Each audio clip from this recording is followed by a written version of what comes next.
I'm here with Elizabeth Ward, world traveler and bead collector. This is great, Elizabeth. What a wonderful way to collect and sort your beads. Thanks for having me back. You're welcome.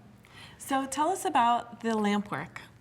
Okay, these are part of my Czech glass bead collection. In this tray I put all of my Lampwork glass beads, and here I put some of my pressed glass beads. And the Lampwork beads are gorgeous. They're made one at a time by hand, and it's a very old, low-tech sort of technique for bead making. It's been around for centuries. And it's nice that you can see them all here too. I mean, they're beautiful, and the clear cases lets you see what you have. Yes, I'm like Midas in my studio looking at my beautiful beads.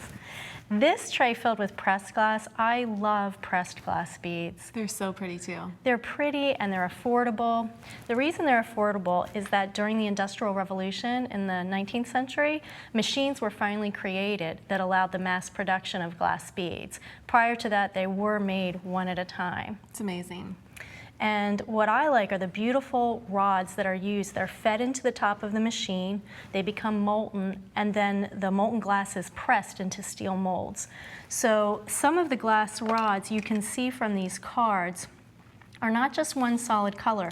The actual rod of glass is 2 or 3 colors mixed together. So it even starts out looking really unusual. Really before unusual. It gets turned into a bead. Beautiful. And these are factory cards showing you not the glass rods, of course, but what the glass rods will look like when they're pressed into shapes. That's so neat. And the reason I love those multicolored glass rod is because even though each bead is pressed from the same mold, can you see how different each one looks? They all have slight variations in color. They're treasures for sure. Beautiful. And the other thing that's interesting about pressed glass beads is that it was largely a cottage industry. So even now when you drive through the Czech countryside, you can see houses that have certain kinds of chimneys and vents in their home, and that's where the beads were made. Oh, wow. So this, for example, this was a family, the Nickel family, and this card shows the beads that they made for sale. Right there at home. Exactly, and they often sold them through other trading companies, but these were the molds that they owned and these were the beads that they pressed. It's so interesting, I think, the history too behind all of these treasures. And then we get to make beautiful things with them. Exactly. So you were inspired by some of the ornaments that you collected on your travels as well.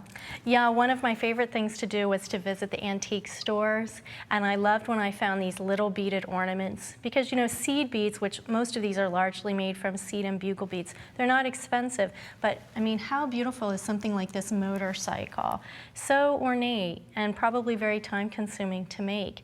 So when I was looking at my collection of beaded ornaments, I thought, how can I use my own beads to make some pretty ornaments for my tray? So what I did was I found some very simple frames at my local craft store. This one is for a snowflake. This is a simple one for an icicle. And I decided to integrate some of my Lampwork and pressed glass beads into these ornaments. Oh, I love what you did. And this is a good idea. Yeah, this one was fun. You know, at first I was a little discouraged because I didn't have 6 of the same beads. But then I realized that it didn't have to be the same. Right, and you can't even tell at first glance, but also, you know, every snowflake is unique. Exactly. Perfect. So it's even more special Great for that way to display reason. your collection too. So certainly these snowflake frames are very easy to find in a local craft store, so I thought I would give a very brief technique description of how I made this. Okay, sure. How do you do it? So there's 6 spokes. I'm going to bead and fold the last spoke on this one so that it will look like this. Okay. So the first bead is a tiny little seed bead. So when you're designing these, you can really lay it out depending on what type of beads you have, maybe what color you want, or what beads you want to display. And really, just like for this, if you have some knockout beads and you don't have too many of them, it just makes a keepsake, an heirloom ornament, Definitely. in my opinion. Okay, so my pattern here is very simple. I have some fire polish beads. This is another pressed glass bead, another fire polish.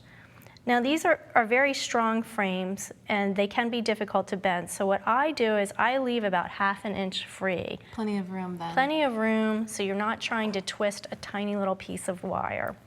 So my technique is I bend this into a right angle.